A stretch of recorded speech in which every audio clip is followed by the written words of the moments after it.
Hello. I am going to talk today about properties of addition. So go ahead and open up your math notebooks and get ready to write down the title, Properties of Addition, along with the I can statement, which is I can recognize and apply the commutative and associative properties to addition problems. Don't worry if you don't know what those words mean yet, we're going to go over it. Go ahead and pause the video if you need more time to write your statement. So let's start with the word property. What is a property? We're not talking about the kind of property where you own land or cars or a house. But in math, a property is a rule. We can apply these rules to different kinds of problems. Just like we have rules like no running in the hallways, math has rules that they have to follow too. So let's define it. We'll start with the commutative property. This rule means that you can change the order of the numbers, but it won't change the answer.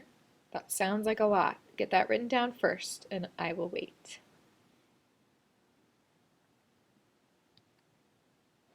I like to see the smaller word commute right here, commute. If any of you have heard that word before, commute is like a traffic commute. It's how you can get to work. It doesn't matter what road you take, but the destination will still be the same. So sometimes your parents might take 71, or if there's an accident or something, they might go up 291 to get to Kansas City. It doesn't matter if their destination is Kansas City, they can change the order of the way they get there, it'll still be the same. So I put a picture of a road to help you remember. Here's an example of what I mean. 3 plus 6, so here I have 3 objects plus 6 objects, is going to be the same as 6 plus 3. It's a rule in math that it doesn't matter what number comes first, the 3 or the 6, the answer will still be 9.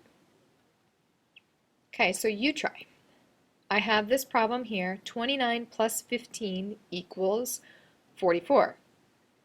If we apply the commutative property, that means the two numbers we're adding together can change the order, but it won't change the answer.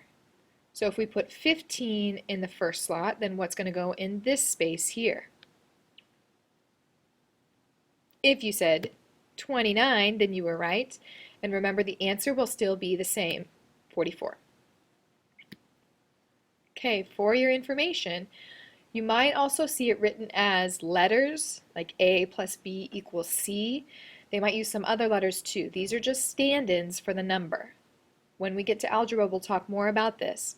All you need to know is that sometimes letters can represent numbers. So if we use this, A plus B equals C, we can still apply that property that if B comes first and we're still adding it to A, then the answer will be C no matter what.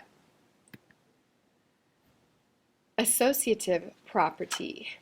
I always think of it as associative parentheses, and I do this hand motion too to help me remember. Associative parentheses, associative parentheses. Do that with me.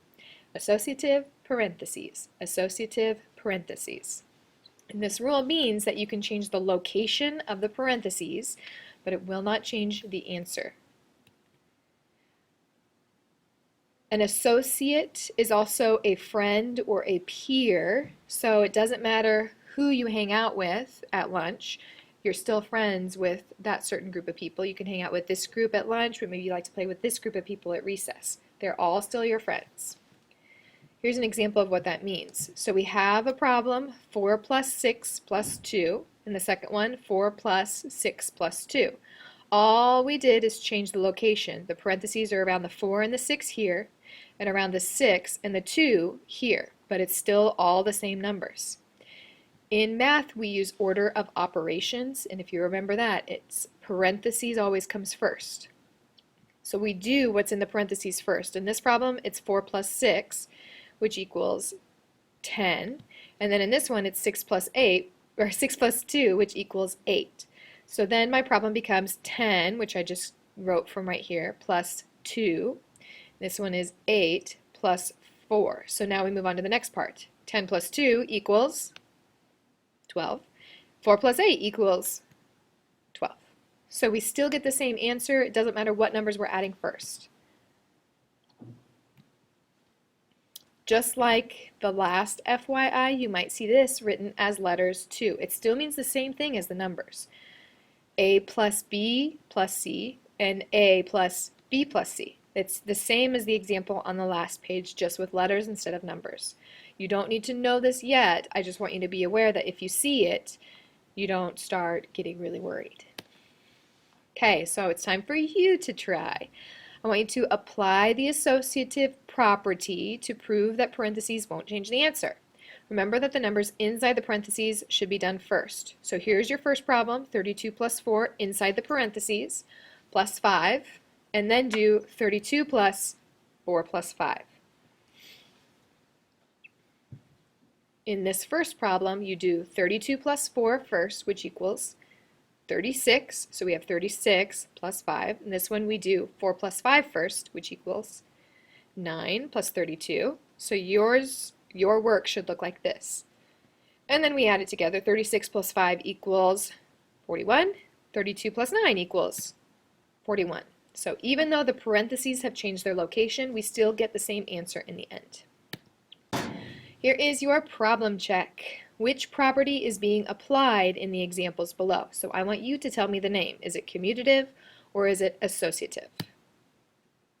Here's number 1. 49 plus 30 plus 39 and 49 plus 30 plus 39. Go ahead and write the word that you think it is. For number 2, we have 780 plus 392 and 392 plus 780. So write the word of which property you think is being demonstrated here. Answers. Okay, you should have gotten associative for number 1 and commutative for number 2. If you did not, go back, rewatch the video, take it slow, and make sure that you understand associative has to do with changing the location of the parentheses. Commutative is changing the order of the numbers. All right, bye.